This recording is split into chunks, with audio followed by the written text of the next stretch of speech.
Bienvenidos a esta edición de Personajes Sobrenaturales en Cuarentena. Tenemos un cierre de temporada espectacular con la doctora Belén Almeida, quien nos acompaña hoy desde España, nada más y nada menos. Y les cuento un poquito al respecto.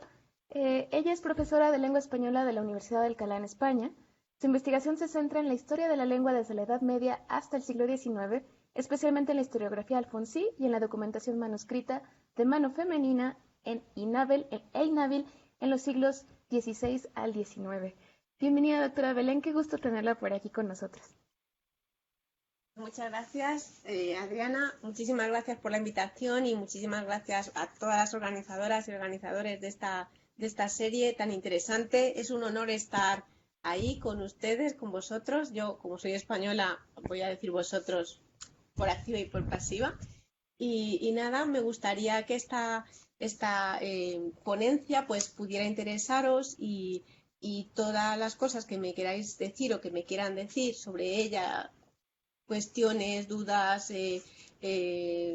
cualquier cosa, pues espero luego con muchísimo interés el ratito de debate que nos abre la organización. De momento comparto mi pantalla, Por favor. creo.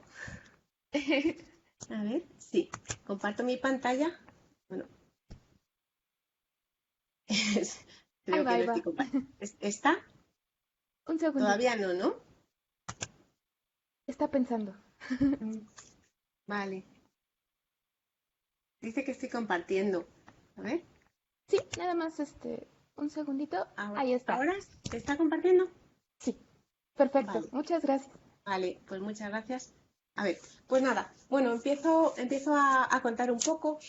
Cuando me propusieron este tema de personajes sobrenaturales en cuarentena, la verdad es que me lo planteé mucho porque realmente la General Historia o la General Historia, que es la obra de la que yo soy más o menos experta, es una obra que no tiene demasiados elementos que yo considerase sobrenaturales, o demasiados elementos maravillosos. Es una obra como muy ilustrada, en un sentido muy previo a la ilustración, naturalmente. Una obra que no deja las cosas sin explicar, como lo hacen los textos populares, los textos folclóricos, que no apela a nuestras emociones, a nuestro miedo, sino al revés, lo que hace es apelar a nuestra inteligencia, a nuestra capacidad de razonar, de raciocinio, a la lógica. Entonces, justamente por esto me parecía que la General Historia no es una obra precisamente muy apropiada para una serie como esta, y sin embargo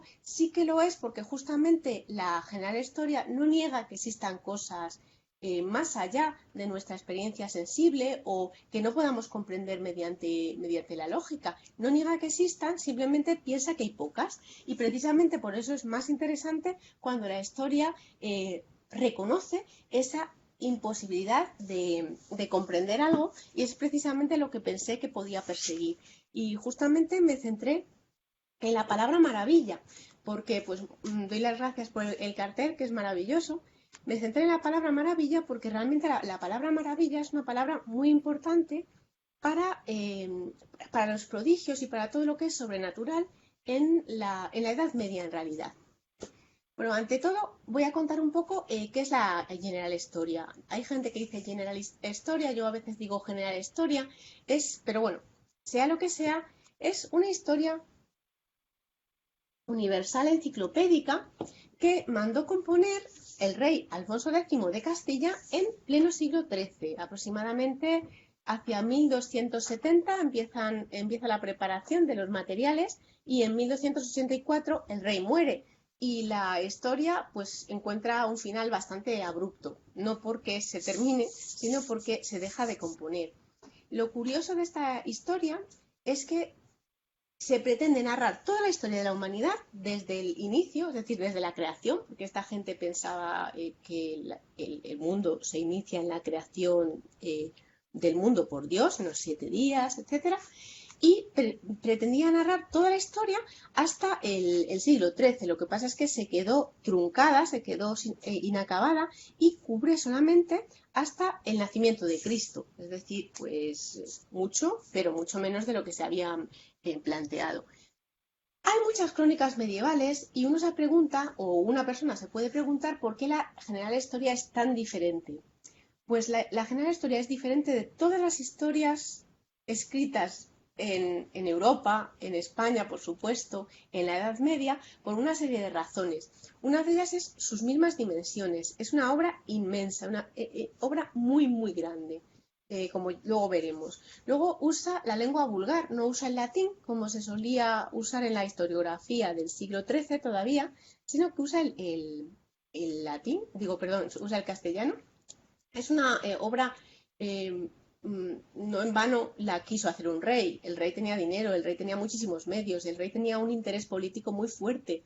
Entonces, es larga, es muy compleja, trabajó mucha gente en ella, tiene muchísimas fuentes y luego que la gente que la compuso, los equipos que la compusieron eran de gente muy buena, muy, muy especializada, lo muestra la crítica a la que la historia somete a sus fuentes, es decir, cómo es capaz de encontrar elementos que resultan dudosos o que no se corresponden con otros de la misma historia. Aquí dice esto, pero en este otro sitio dice lo otro. Pues aquí hay una falta de concordancia, o es verdad lo uno o es verdad lo otro. Entonces, es muy reflexiva. ¿Qué es historiar? ¿Para qué sirve la historia? ¿Esta fuente es fiable? ¿Esta otra fuente no es fiable? La Biblia dice esto, pero esta otra fuente dice esto. Entonces, a lo mejor habría que interpretar la Biblia de otra manera para llegar a que las dos digan lo mismo. Luego también una cosa muy curiosa que tiene, en la que no me voy a centrar porque no es el tema de esta ponencia, pero que realmente es muy interesante, es el respeto tan enorme que tiene a las fuentes no cristianas. No solamente habla, por ejemplo, de la Biblia de los gentiles para referirse a Ovidio, a las metamorfosis de Ovidio. Él dice, es la Biblia de los gentiles, como diciendo, nosotros tenemos nuestra Biblia, pero los gentiles tienen la suya. Pero es que también usa, para completar los datos de la Biblia, usa libros árabes, por ejemplo, y los usa con una naturalidad y es muy, muy respetuosa con las religiones no cristianas. O sea, obviamente no es que las considere iguales, ni mucho menos, pero es muy natural. Por ejemplo, dice, y esto no era delito en la religión de los gentiles, como diciendo, bueno, para nosotros sí es pecado, pero para ellos no era pecado porque su religión no era pecado, no era, nunca hace a las obras francesas, por ejemplo, historiográficas del siglo XIII, pues hablan de diablos, hablan de lo mala que era la religión de los gentiles. Estos no hacen ni una alusión a que la religión gentílica o la religión musulmana, por ejemplo, sea peor. Ninguno. Está claro que nosotros somos cristianos, pero ellos son otra cosa y también bien.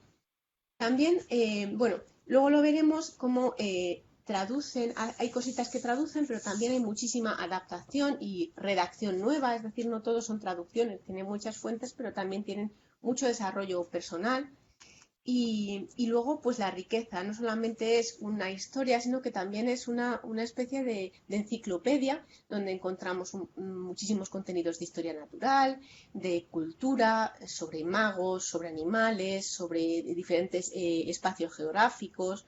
Es decir, es una obra donde por sus enormes dimensiones y su enorme complejidad podemos encontrar casi cualquier cosa y donde seguir cualquier tema típico de la Edad Media nos va a dar muchos resultados porque es una obra muy rica. Entonces, su estructura es esta a la derecha encontramos una fotografía de la historia completa, son 10 volúmenes, todos estos están llenos del texto de la historia, y luego tiene una estructura muy peculiar porque según unas teorías medievales sobre la historia, ellos, bueno, medievales incluso tardoantiguas, ellos creían que la historia de la humanidad se dividía en varias edades, en 5 edades. Entonces, pues la primera iría desde la creación a la época de Noé, la segunda desde Noé al nacimiento de Abraham, etcétera, etcétera. Y en principio ellos habían pensado hacer una parte para cada edad, pero luego vieron que no se podía muy bien, porque como ellos dicen, al principio había pocas personas y pocas historias, y luego cada vez fue habiendo más personas y por tanto más historias. Entonces, al principio podemos contar una edad del mundo en muy pocas páginas, pero las últimas edades del mundo, pues hay tanta gente que hace cosas que para contar todos sus hechos vamos a necesitar muchísimo sitio. Y por eso es por lo que cada vez las partes van cubriendo menos tiempo, menos años, porque la humanidad es más y las historias a las que da lugar la gente viviendo y haciendo cosas que hace la gente, pues son más numerosas. Pero la verdad es que es una obra de unas dimensiones enormes. Sus contenidos los he puesto aquí no tanto para que se lean, sino para que se vea que es muy, muy amplio. La historia tiene 5 partes, cada una tiene 2 tomos en esta edición de 2009, que la hicimos un equipo de 7, 8 personas. Y los contenidos pues son eso, muy variados. Por una parte tienen los libros bíblicos, como el Génesis, claro, empieza con la creación, el Éxodo, el Levítico, pero luego también tiene Nino, el rey de los reyes de Grecia, la historia de Troya, los dioses griegos, entendidos como que no eran dioses, por supuesto, sino que eran reyes. Luego vemos cómo tiene contenidos curiosos sobre el mundo natural, sobre por qué cae la lluvia, qué son las especias, cuáles son los juegos de mesa, cómo es la India, cómo es el desierto de africano, el monte Atlas, una gran cantidad de datos que van engarzando de una manera que, aunque no parezca muy lógico aquí, sí luego parece lógica en la historia, porque, por ejemplo, y voy a poner solo un ejemplo, cuando ellos hablan de las guerras entre Roma y Cartago, que empezaron en España y luego pues también pasaron en Italia, las guerras púnicas, pues ellos dicen, pues ahora que estamos hablando de Cartago y que Cartago ya va a acabar, os vamos a contar también de paso todo el inicio de Cartago, y cuentan pues la historia de Dido y Eneas y toda la historia de Dido y Eneas con la heroída de Dido, la carta de Dido a Eneas, con contenidos de Virgilio, todos esos los ponen. ¿Qué lógica tiene eso? Pues sí, porque es parte de la historia de Cartago. O si están hablando de, por ejemplo, cómo en la guerra civil romana entre César y Pompeyo van ambos a Egipto, pues como están los dos en Egipto, de repente te va a contar la historia del Nilo, porque están en Egipto y además César tiene una discusión en una cena en el palacio sobre qué es el Nilo y cómo nace y cuáles son sus afluentes y qué reglas dominan las inundaciones del Nilo. Y entonces pues te cuenta toda la historia, o sea, todo sobre lo que se sabe sobre las fuentes del Nilo, te lo cuenta cuando está hablando de la guerra civil entre César y Pompeyo. Pero es lógico porque estaban hablando del Nilo, César y otro amigo, y entonces dice, pues te lo voy a contar. Estamos en Egipto, es el momento perfecto. Entonces está muy bien montado, aunque es verdad que los contenidos son tan ricos que a veces llegan a ser agobiantes. Aquí, por ejemplo, se ve bueno, es una especie de tabla aclaratoria o pretende ser aclaratoria. Si yo cojo el libro de Josué, lo que dicen el libro de Josué, que es un libro bíblico, no solamente tiene contenido bíblico, sino que tiene unos poquitos capítulos de contenido bíblico, que son estas franjas verdes, luego unos poquitos capítulos de contenido gentil. ¿Qué contenido gentil? Pues las cosas que pasaron entre los griegos o entre los troyanos o entre quien le toque en los años en los que el contenido bíblico ha sido el que han contado. Entonces hay unos poquitos capítulos de Biblia, luego de los gentiles. Luego si se ve la tercera franja es muy estrechita, pues ahí a lo mejor hay 2 capítulos nada más en los que vuelven a la Biblia y luego vuelven a los gentiles. Y así hasta que se termina el libro, pero se puede ver como en un libro que es largo, pero no es súper largo, hay muchísimos cambios entre historia gentil e historia bíblica que van siguiendo. En el año 980 a.C. pasó esto y esto, y esto y esto, y lo van montando así con ayuda de fuentes que les ayudaban, porque si no les hubiera sido mucho más difícil comparar unas historias con otras, ¿no?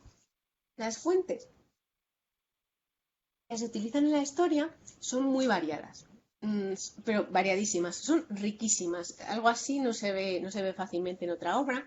Tiene por una parte la Biblia y obras sobre historia judía, por ejemplo Flavio Josefo, e incluso fuentes árabes, de las que hablaba antes, que es muy llamativo cómo completan la Biblia con fuentes árabes, pero también muchísimas fuentes clásicas, como Plinio, muchísimo Ovidio, la Farsalia de Lucano y también obras históricas más cortitas, como Breviarius de Eutropio, que era pagano, es decir, no era cristiano, muchísimos elementos, y también glosas a Ovidio, glosas a Lucano, ¿vale? Pero luego también tenemos muchísimas fuentes cristianas en latín, historiadores muchísimos, desde la Edad Antigua hasta el siglo XIII. Por ejemplo, Rodrigo Jiménez de Rada o Lucas de Tuy eran historiadores en España en el siglo XIII, escribieron en latín. Pero, por ejemplo, Eurosio pues es un historiador talo-antiguo, o Eusebio de Cesarea, o Geoffrey de Monmouth, por ejemplo, que tiene la historia de Regum Britannia, la historia de los reyes de Bretaña. Todos estos elementos los combinan para hacer su historia. Fuentes francesas también tienen tanto romans, es decir, obras de semificción, que sin embargo ellos utilizan sin ningún problema, como historias. La Histoire ancienne, que es junto con el Fait des Romans, son las dos obras que en el fondo son los antecedentes de la general historia, porque son historias muy largas, muy complejas y que cubren la historia antigua, pero no son tan largas como ni tan complejas como la general historia. También son más antiguas, son de la primera mitad del 13. Luego, una cosa muy llamativa es que tiene muchas fuentes árabes, no solamente sobre historia judía, sino también sobre historia de España, sobre África, sobre todo tipo de cosas. Sobre todo hay dos libros, el libro de las historias de los arábigos y la historia de Egipto, que para ellos son fundamentales y además es difícil consultarlas porque no hay ediciones en español, no están completamente traducidas pues al inglés o al francés y claro, no todo el mundo lee árabe, por ejemplo, yo no leo árabe. Entonces es complicado, pero tiene muchísima importancia. Una pregunta que hay que responder es ¿cómo puede esta gente en el siglo XIII creer que fuentes como la Biblia o como Ovidio eran historia? Pues sí lo creían. En el caso de la Biblia tenían una buena razón, que era que todo el mundo pensaba que la Biblia era historia, o sea, era una creencia muy habitual. Es verdad que a veces creían que no todo era exactamente así, como creen incluso los cristianos hoy en día en general. Creen que la Biblia puede ser cierta, pero a lo mejor no es palabra por palabra cierta, sino que pues cuenta de una manera simplificada, mediante parábolas, etcétera, etcétera, lo que pudo pasar. Pues así lo hacían ellos. Y lo que digo aquí es, tenían a su disposición muchas obras que glosaban, explicaban e historizaban la Biblia. Es decir, la Biblia a veces tiene un aspecto más literario, pero sin embargo hay muchas obras que dicen, cuando la Biblia dice esto, lo que quiere decir es esto, y esto lo hace mucho más histórico, lo historiza, digamos. Y la metamorfosis lo vamos a ver como lo que ellos creían es que no era cierto eso que se contaba, pero que si se interpretaba bien, sí que reproducía un elemento cierto, un elemento sucedido, simplemente que no se contaba de una manera muy realista, pero que la verdad estaba debajo y que se podía llegar a ella mediante algunas técnicas, que ahora vamos a ver qué técnicas eran. Bueno, las obras, la general historia tiene, como os podéis imaginar, muchísimos manuscritos, porque claro, al tener 5 partes, no hay un libro que pueda contener todo este contenido. No existe, sería un libro de 1 metro por 80 centímetros de gordo, ¿no? De grueso. Pero sí que tiene muchos manuscritos de las diferentes partes, algunos muy bonitos, como este, que es del Scriptorium Regio, es decir, es la copia en limpio que se hizo en el taller de Alfonso X, hacia pues, en la segunda mitad del XIII. Lo curioso es que son manuscritos muy bonitos, pero no son manuscritos ilustrados. Los manuscritos de la General Historia tienen muy poquitas ilustraciones o casi ninguna. Hay diferentes teorías sobre esto, pero la verdad es que es curioso, porque no es que sean inacabados o descuidados, son muy bonitos y muy cuidados, se puede ver aquí, pero llama la atención que hayan renunciado a tener un programa de ilustraciones, ¿no? Pero que, por ejemplo, la historia de España sí las tiene, y en cambio la General Historia no parece que las tuviera programadas. Pero ya veis que es un manuscrito muy bonito. Este es otro manuscrito del Scriptorium Regio. No todas las partes se conservan en unos manuscritos tan antiguos y tan bonitos, pero bueno, son bonitas. Por ejemplo, este es otro manuscrito que se puede ver que no es tan bonito. Si me voy para atrás, pues se ve que es diferente. Este es del Scriptorium Regio, este no. Las líneas están más separadas, no está tan cuidado. en fin, no está tan bien, pero bueno, es bastante bonito también. Aquí hay varios, sí, aquí los he puesto todos juntos, ¿ven? Para que se puedan comparar.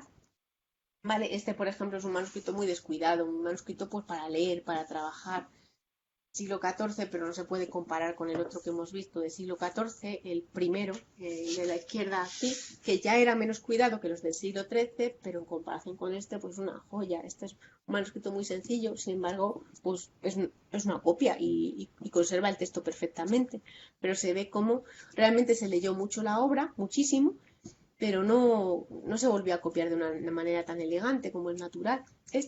Hay manuscritos bastante bonitos, el 15, este es uno de ellos, pero no es comparable con los del siglo XIII. Este es un manuscrito muy chulo porque es del siglo XV y es un manuscrito muy, muy bien preparado que copia la Farsalia. La parte de la Farsalia la copia y este manuscrito estuvo en la biblioteca del Marqués de Santillana. Pues es un manuscrito precioso que por su contenido seguía interesando esa parte de la historia, porque era la historia romana, y entonces se copió de esta manera tan bonita para la biblioteca del Marqués de Santillana, la biblioteca de Osuna. Súper bonito, aunque, bueno, diferente del siglo XIII, pero también porque es otra época. Y, bueno, una vez presentada brevemente la general historia, la obra, nos vamos a centrar en qué dice sobre las maravillas. He pensado que lo mejor sería recurrir a la palabra maravilla, porque la palabra maravilla es una palabra central en los portentos, en los prodigios que se producen en el mundo, en la Edad Media. Para ellos es fundamental la palabra maravilla. Es tan importante que es más importante que milagro, es más importante que todo. Es la palabra central de lo que no se comprende, de los portentos, es que no lo voy a decir de las maravillas, de los prodigios. La maravilla es un prodigio. Viene del latín mirabilia, que significa cosas admirables, es un plural que sin embargo en español pues se convierte en un singular. Y aquí he puesto una cita que me parece muy bonita porque se ve muy bien qué es una maravilla para la mente medieval. Es del Auto de los Reyes Magos, una obra muy antigua, del siglo XII, y entonces lo que dicen los Reyes Magos, bueno, uno de los Reyes Magos de repente ve la estrella que anuncia la llegada el nacimiento de Cristo, ¿no? La estrella de Belén. Y dice, Dios criador, cuál maravilla, no sé cuál es aquesta estrella, ahora primas la he veída, poco tiempo ha que es nacida, nacido es el criador que es de las gentes, Señor, no es verdad, no sé qué digo, todo esto no vale un figo, otra noche lo cataré, si es verdad, bien lo sabré. He destacado en rojo los elementos que me parecen interesantes en la maravilla. Una maravilla es un elemento que no se comprende. No sé cuál es aquesta estrella, es algo nuevo, pero luego una maravilla es algo que significa algo, es un prodigio, es un portento, es algo que nos anuncia algo, es un omen. Entonces dice, nacido es el criador que es de las gentes Señor. O sea, de repente ve una estrella y su pregunta es, ¿nacido es el Señor? Porque la estrella significa algo, por algo es una maravilla. Entonces dice, pues no sé qué digo, estoy confuso, pero dice, otra noche me lo cataré, es decir, lo voy a mirar otra vez, y si es verdad, bien lo sabré. Los prodigios nos anuncian algo, y en este caso, pues un hombre sabio, que como los sabios de Oriente, va a ser capaz, mirando y estudiando los prodigios, las maravillas, de interpretar cuál es su significado. Y esto se va a ver a lo largo de toda la historia. ¿Qué es una maravilla entonces? Una maravilla es un elemento que está fuera de las reglas, de las leyes de la naturaleza. Entonces, si nosotros tenemos un elemento extraño, imposible, puede pasar dos cosas. Que exista, entonces es una maravilla, o que no exista, que se lo haya inventado alguien. Entonces es una fablilla, pero son dos cosas totalmente diferentes, porque la fablilla es una invención, un cuento, una cosa literaria, mientras que la maravilla es una cosa totalmente existente, que sin embargo no responde a la lógica. Y por eso es un prodigio, por eso tiene normalmente un significado, pero incluso si no vemos cuál es su significado, existe. Y eso lo diferencia de la literatura, de los cuentecillos, de las historias. Y eso es muy importante porque si no existe, ya no es nada especial. Es simplemente una fablilla que es agradable de oír, es un cuento, pero que tenemos que tener claro que no existe. Pero eso no significa que los alfonsíes rechacen todo lo que no se puede comprender.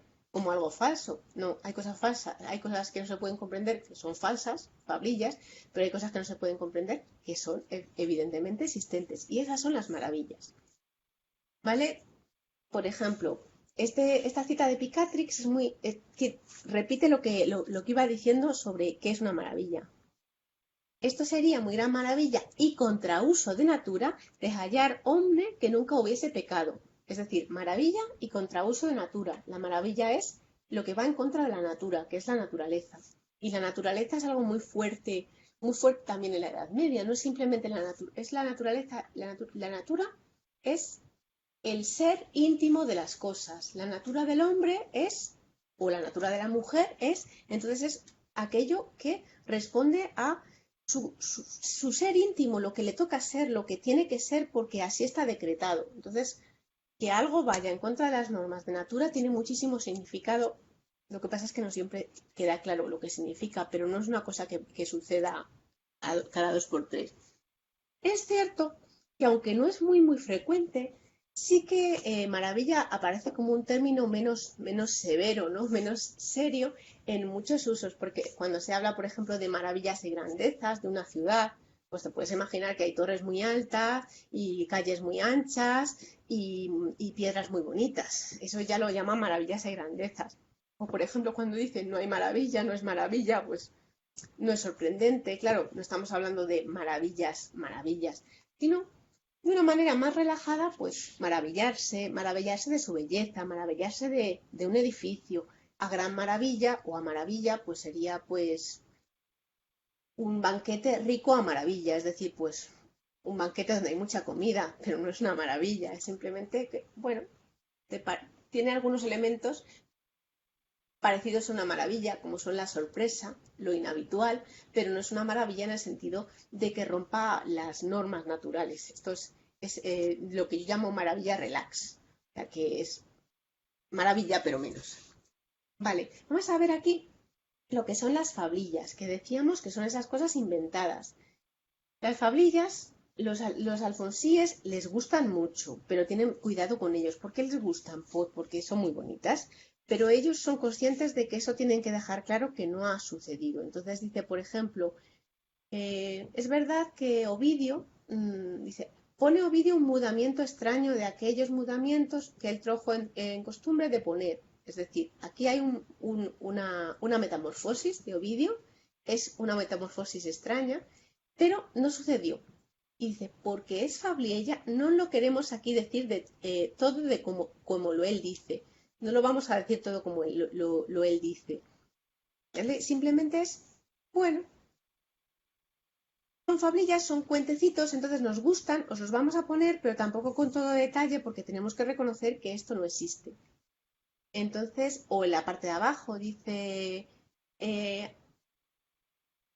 por no dejar en la historia las otras muchas y buenas razones que vienen y son historias, y no las perder por los mudamientos que los autores aducen y que se mechan como fabliellas, lo que quiere decir es, a ver, esto es historia, pero está vestida como una fablilla porque le ponen mudamientos, es decir, metamorfosis, pero no queremos perder toda la historia que está detrás de las metamorfosis, aunque somos conscientes de que la forma de metamorfosis en la que están vestidas parece que es un cuentecito, parece que es una historieta, pero no, es historia, ¿vale? Aquí, por ejemplo, esto sí que es muy interesante porque es una clave de cómo los alfonsíes y en general los medievales interpretaban las fablillas, es decir, las historietas que ellos veían que no pueden ser ciertas. Por ejemplo, los dioses paganos o las metamorfosis. Se ve que puede ser de 3 maneras: ebemerismo, alegoría o cristianización. El ebemerismo lo que significa es, cojo un dios y digo que no era un dios, sino que no es un dios realmente, sino que digo que es un héroe, un rey o una reina, una persona famosa que la imaginación popular la ha deificado, la ha convertido en divina. Por ejemplo, Vesta es una dueña, una señora, que se echó a ser casta tanto que la llamaron sus gentiles dehesa de castidad. Era tan casta que la hicieron, en la imaginación popular se convirtió en diosa. La alegoría pues ya sabemos lo que es una alegoría y se ve muy bien, muy bonito. Dice, cuenta el autor una maravilla en semejanza. Dice que fueron los árboles de esas selvas y llegáronse allí donde el filósofo estaba a oír el canto de él. Los árboles se mueven a oír el canto del filósofo, pero la alegoría lo interpreta y dice, por estos árboles entiéndense hombres de muchas maneras. O sea, los árboles eran los hombres, que como eran un poco tontorrones, pues decían que eran árboles. Esto es una alegoría. Esto parece una maravilla, pero en realidad es historia, no es fabliella. Y luego, la cristianización es también muy sencilla, es que todo lo que pasa en realidad se refiere a elementos cristianos. Por ejemplo, Saturno se entiende por Dios Padre, que está en el más alto cielo. Y cuando dicen que Saturno, porque Saturno se decía el viejo, el primer dios, el más viejo, el padre de los dioses. Dice, bueno, pues Dios Padre también es viejo, que existe desde siempre. Entonces, pues eso es una cristianización. De esta manera, los alfonsíes son capaces de traer a la realidad histórica, a la historia que cuentan, todo tipo de contenidos de fablillas, es decir, que parece que no han sucedido, pero luego lo reconvierten y sí dicen que han sucedido. Lo que pasa es que no es lo mismo que, como ya veremos después, la maravilla. Bueno, aquí es otra fablilla que salto, simplemente que dice que Júpiter, cuando raptó a Europa, no se convirtió en toro, sino que vendría en una nave que se llamaba Toro o que tenía un toro pintado. Y eso es la explicación de por qué se dice que un toro raptó a Europa, cuando la raptó Júpiter, que era un dios, o mejor dicho, un rey. ¿Vale? Aquí se ven algunas oposiciones entre maravilla y fablilla que me parecen muy interesantes. Por ejemplo, la primera dice, pasaron tantas cosas tan extrañas que parece semellarir. Es que no veo, porque veo, a ver, voy a mover un poquito esto. Vale, dice, sí, pasaron tantas cosas que parecen fablillas, pero no son fablillas, sino que son maravillas. Que lo dicen y afirman muy buenos y muy sabios hombres. Son cosas maravillosas, pero no son cuentecitos. Esto pasó. ¿Por qué? Porque lo dicen y afirman muy buenos y muy sabios hombres. Parece mentira, pero no es mentira. O, por ejemplo, lo que dicen sobre Escila y Caribdis, estas dos rocas que se juntaban y se separaban y destrozaban los barcos que iban entre ellas.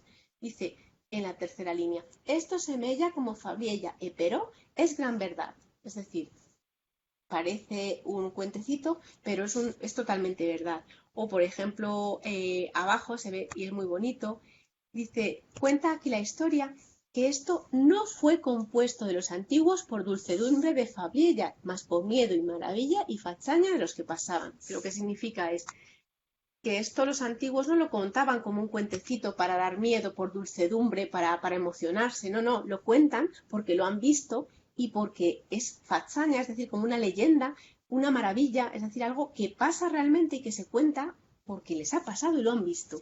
No es una fablilla, que es una cosa divertida y agradable que se cuenta junto al fuego, digamos, la dulcedumbre de fabliella. Y me voy y paso.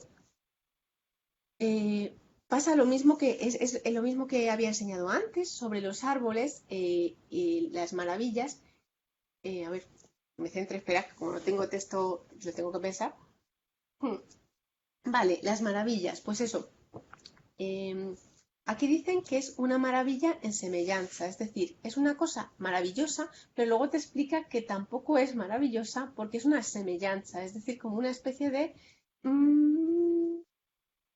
sí, una especie de comparación, una especie de metáfora, ¿vale? En la que la gente que oía al filósofo se dice que son árboles, pero en realidad o árboles o bestias o aves, pero realmente son personas. Las aves son las gentes más listas, las bestias son las gentes bastante tontorronas y los árboles son los que menos entienden que se les compara con árboles. Por ejemplo, la de abajo dice, es bastante bonito, dice... Aquí dice ahora el autor sus palabras de maravillas, es decir, las palabras parece que denominan una maravilla, pero es cierto que ellos dicen, las maravillas hay que explicarlas. Vamos a explicar por qué las dijo así y qué daba a entender. ¿Vale? ¿Qué son las maravillas? ¿De qué maravillas estamos hablando todo el rato? Pues de muchas cosas, de objetos y sobre todo de sucesos. Por ejemplo, parió una mujer, una criatura, en que había de ello hombre y de ello como de otros vestiglos. Los partos maravillosos son muy característicos de las maravillas y anuncian cosas en general malas. Un niño, un gato con 3 cabezas, un niño que tiene parte de animal, un niño con 3 pies, lo que sea. O, por ejemplo, se mellaba mucho que se levantara el monte Pindo e iba contra el monte Olimpo. Un monte se mueve. 3 soles que aparecen en elementos celestes muchísimos. Rayos cuando el cielo está sereno, por ejemplo, eran maravillas. Truenos sin que se viera nada, también eran maravillas. Aquí, como se ve, 3 soles en el cielo, una fuente de sangre, una fuente de aceite, una fuente de vino, que hablen animales. Araba un labrador en una quintería de una aldea cerca de Roma y barbechando por pane arando, le fabló uno de los bueyes con que andaba arando. Eso también es muy característico. Por ejemplo, en el nacimiento de algunas personas hay maravillas.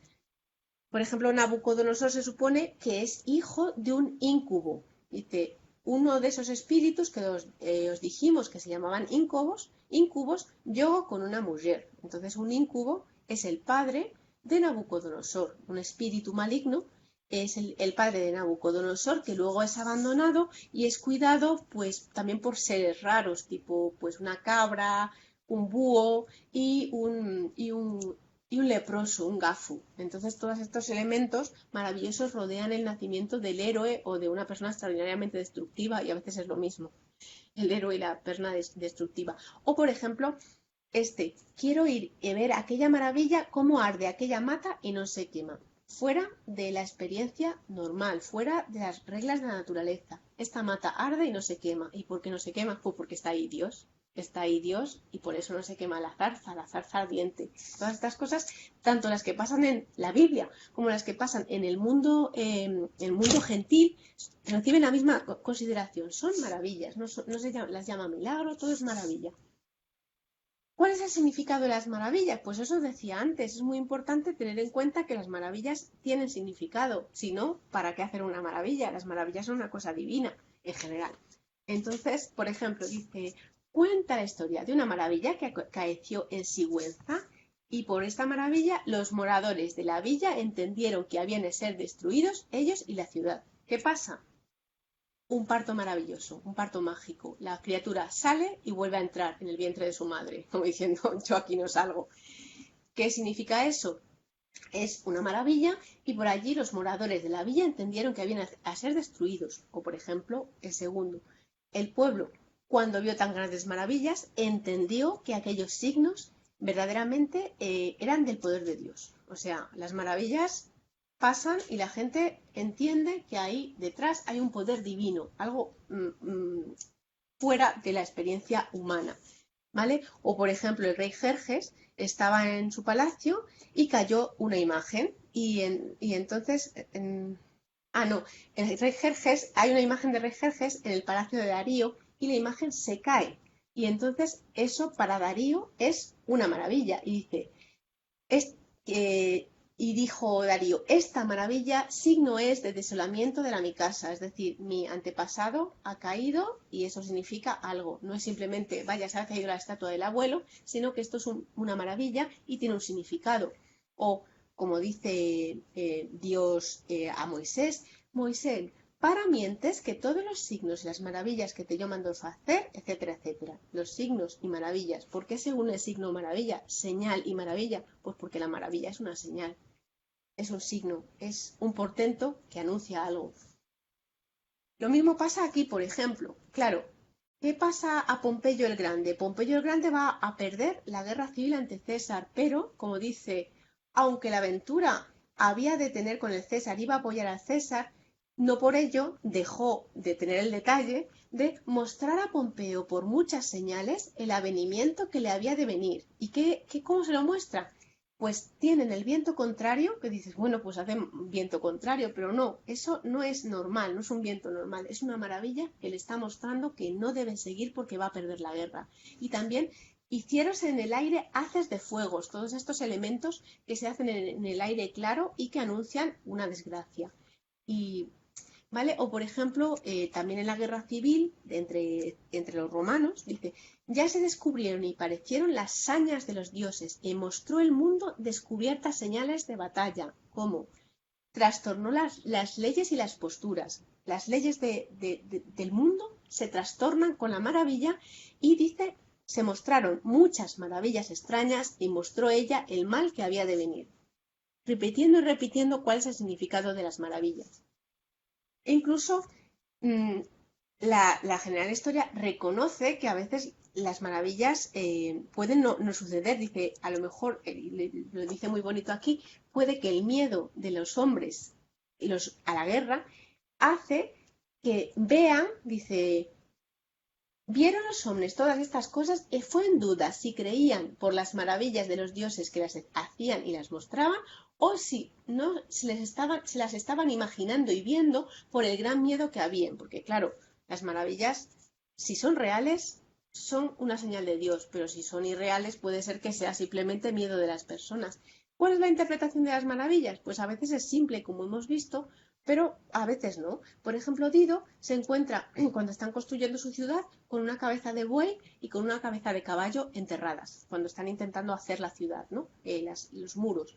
Entonces esto Dido lo tuvo por un agüero malo.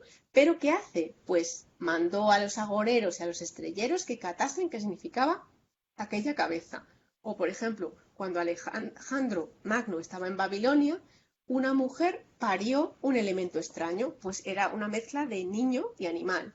Y entonces se lo lleva a Alejandro. ¿Qué hace Alejandro? Maravilloso, mucho, se maravilla mucho y mandó luego venir un sabio adivino que adivinaba las cosas y apartóse luego con él, es decir, va a un sabio y le pregunta cómo se puede interpretar la maravilla. Lo mismo que aquí. Hay varios filósofos que van explicando cuáles son las maravillas que han sucedido cuando muere Alejandro. Gran maravilla y gran ejemplo si sodes sesudos. O sea, maravilla es ejemplo y el ejemplo te lo aplicas si eres inteligente. ¿Vale? Las maravillas en general son divinas. Por ejemplo, ya lo hemos visto. En general, pone aquí varias, pero en general no las voy a leer porque si no terminamos. Las maravillas en general son de origen divino, tanto, o por lo menos sobrenatural, tanto el Dios de los cristianos como el destino o los elementos menos específicos de la religión de los paganos. Pero también hay maravillas naturales. Las maravillas naturales son, por ejemplo, el Nilo, el monte Atlas, por ejemplo, o el tercer ejemplo dice, gran maravilla es, según dice Plinio, otro sí, de las bestias, que entienden que el hombre asavencia sobre todas las otras animalias, que vienen a él a demandarle ayuda. Quiere decir que si un león se clava una espina, no va a que le saque la espina un zorro, sino que va a que le saque la espina una persona. Nosotros sabemos que eso no es así, pero bueno, ellos creían que sí. Entonces dice, qué listos son los animales, esto es una maravilla, ¿vale? O por ejemplo, cuando les comienza a nevar y luego dice, cuantos esta maravilla oyeron. Yo de aquí tengo dudas porque no sé muy bien por qué consideran que esto es una maravilla, ya que, bueno, nevar, pues nieva, yo qué sé, no me queda muy claro. O por ejemplo, abajo que pone eran unas manadas de cangrejos enormes, grandes a maravilla, pero tampoco son exactamente maravillas porque no dice que son maravillas, solo dice que son grandes a maravilla, que era de estas maravillas menos importantes, o sea, que habíamos dicho antes que no es una maravilla, ¿vale? También hay maravillas humanas, por ejemplo, este hombre hacía tan grandes maravillas que los que lo veían pensaban que hacía milagros. O por ejemplo, cuando dice salvo en de las 7 maravillas que acontecieron en los comienzos de las 6 edades, las maravillas que acontecieron en los comienzos de las 6 edades son el nacimiento de Abraham, el reinado de David. Un poco raro llamarlo maravilla, pero en fin, ahí lo pongo como una maravilla humana. O por ejemplo la maravilla de volar hombres, cuando tenemos a Ícaro y a Dédalo volando. O Hércules, que hizo muchas maravillas por el mundo. Las maravillas que hicieron los sabios. Los sabios, gente fuerte, gente poderosa, hace cosas que también se llaman maravillas, aunque no se pueden comparar con las maravillas divinas, que son más frecuentes. Pero sin embargo, también las personas se considera que hacen maravillas. ¿vale? Pero, por ejemplo, aquí no me quiero entretener mucho más para respetar mi hora. Aquí, por ejemplo, es muy interesante porque dice que el faraón, cuando está Moisés haciendo maravillas por mano de Dios, digamos, Dios a través de él, lo que dice el faraón es que sus sabios de Egipto tienen que hacer las mismas maravillas y encantamientos que hace Moisés. Y los sabios lo intentan y hacen diferentes cosas, pero luego no son capaces de hacer todo lo que hace Moisés, porque los sabios de Egipto son sabios, pero son personas, mientras que Moisés no es una persona normal, sino que tiene a Dios detrás. Entonces, no son capaces de hacer todo lo que hace Moisés. Y dice, parece abajo, lo que él quería es que si el faraón quería es que si los sabios de Egipto hacían exactamente todo lo mismo que hacía Moisés, la gente de Egipto y los judíos comprenderían que esto no venía por Dios, sino por enseñamiento de hombre y que todo era mentira y trashecho. Pero no lo son capaces de demostrarlo porque lo que hace Moisés no lo pueden hacer los sabios de Egipto porque Dios puede más que los seres humanos.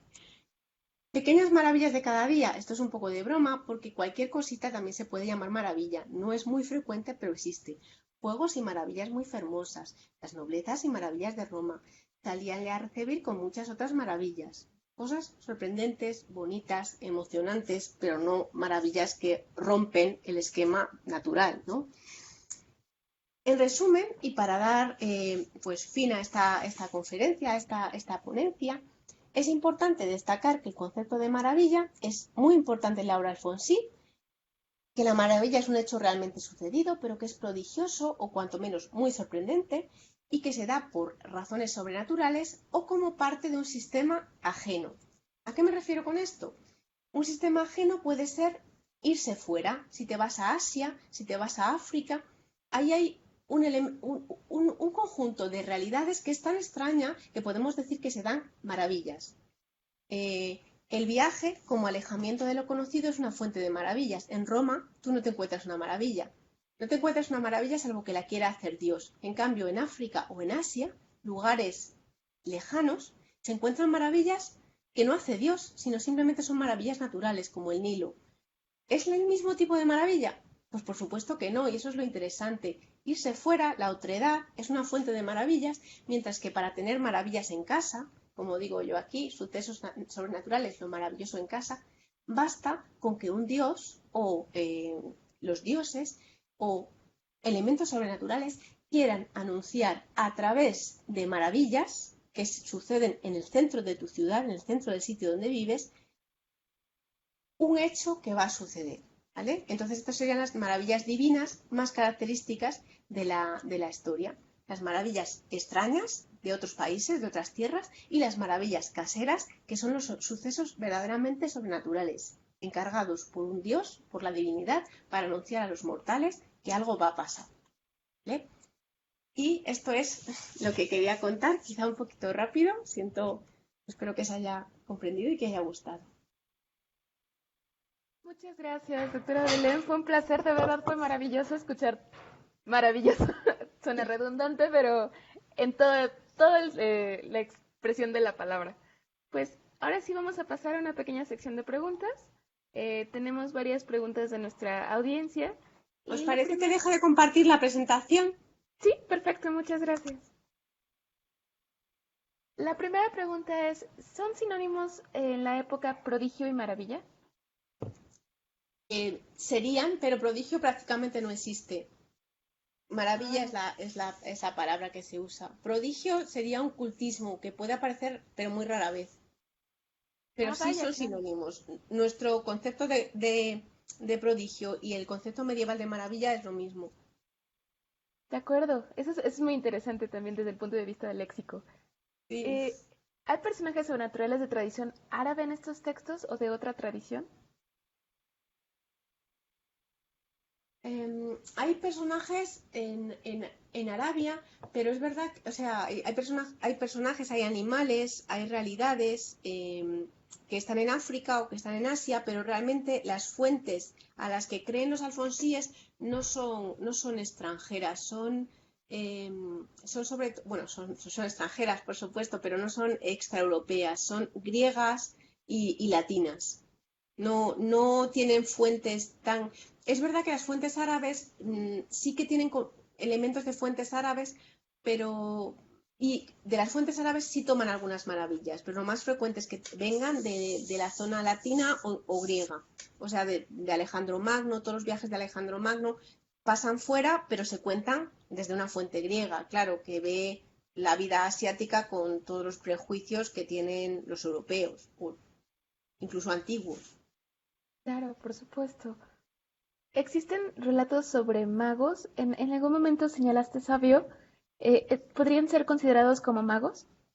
En la general historia hay magos. Hay magos que no he traído aquí porque no hacen maravillas, sino que hacen cosas de magos. No se consideran maravillas, pero hay muchos magos. Hay tanto magos con estudios, digamos, es decir, magos que estudian y que son, por ejemplo, estos estrelleros o agoreros son magos con estudios, como yo digo. Es decir, son capaces de hacer cosas que también las llaman maravillas en parte con la ayuda de su saber.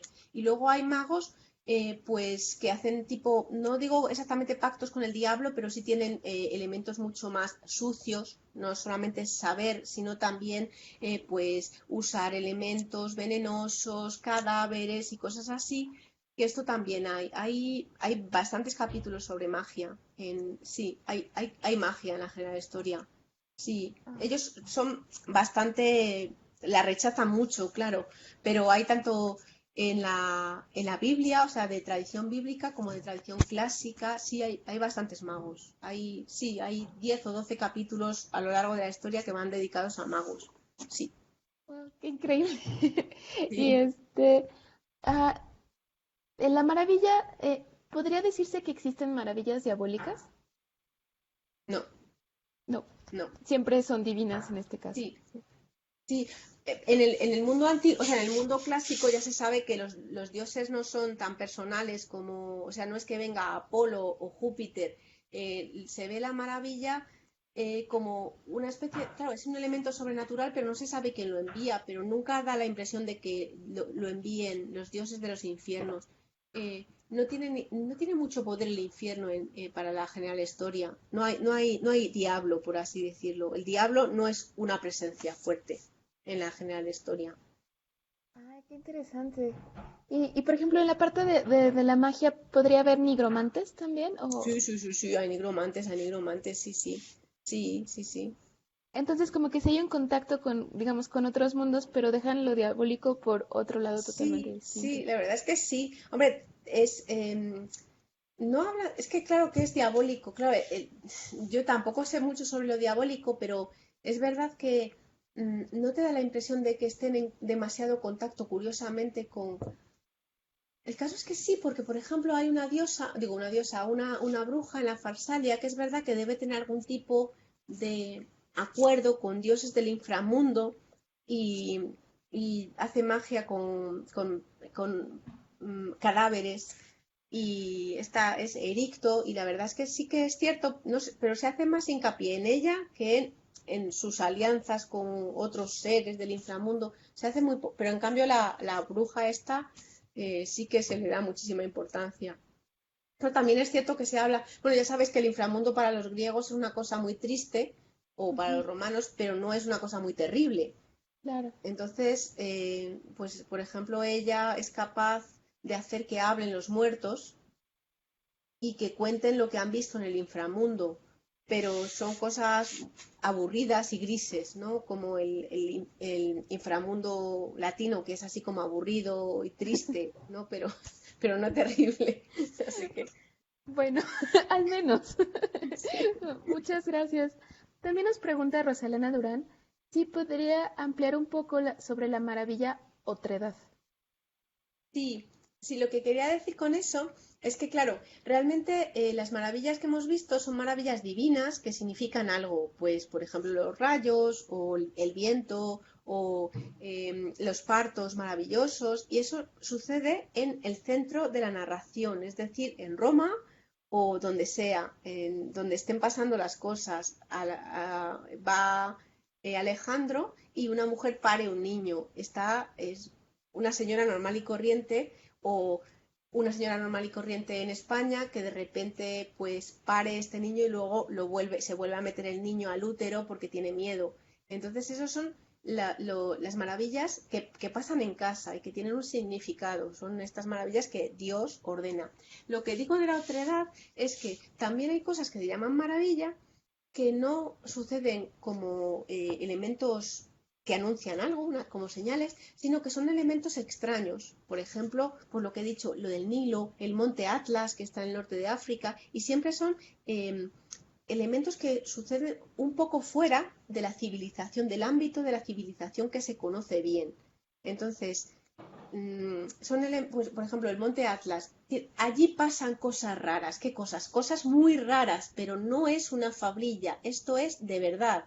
Y entonces te cuentan las cosas que pasan y te das cuenta de que no son el mismo tipo de maravillas, no son elementos que anuncian algo, sino que son elementos simplemente que están, al estar fuera del ámbito que se conoce, pues empiezas a pensar que en otros sitios pasan cosas extrañas, también pasa, pues eso no lo llaman maravillas, pero estos personas, seres humanos, hombres, como dicen ellos, que tienen una sola pierna o que por la noche se olvidan de todo lo que han vivido o que todos estos seres humanos imposibles se creía que existían, pero claro, siempre estaban fuera de las fronteras donde sabías lo que pasaba, eran bárbaros.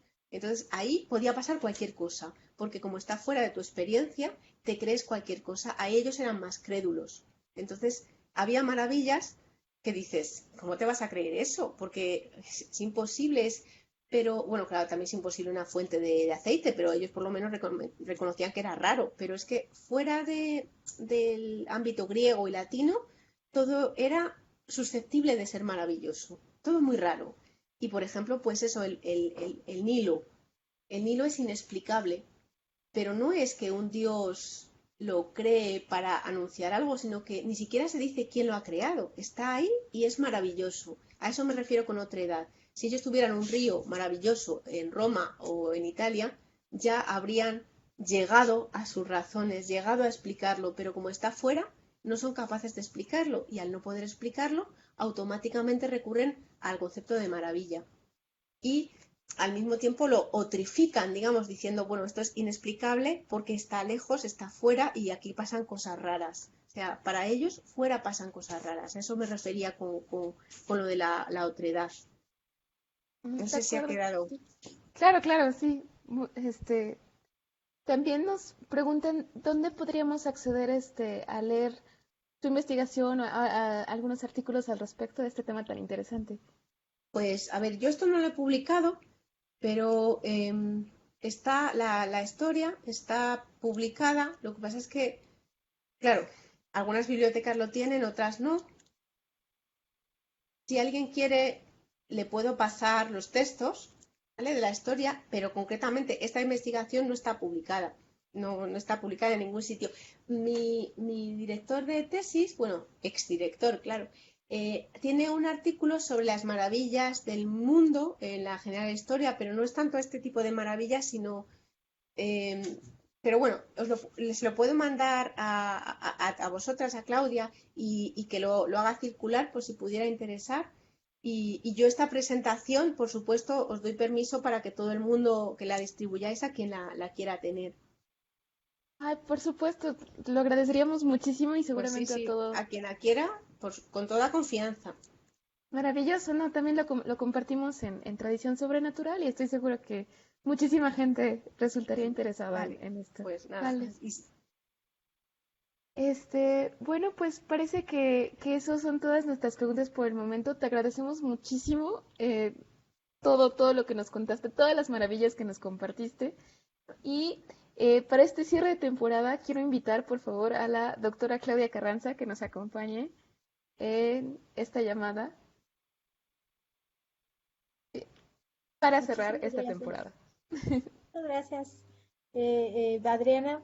Pues cerramos sí con broche de oro. Belén Almeida ya pues nos acompañaste en esta ocasión con algunas de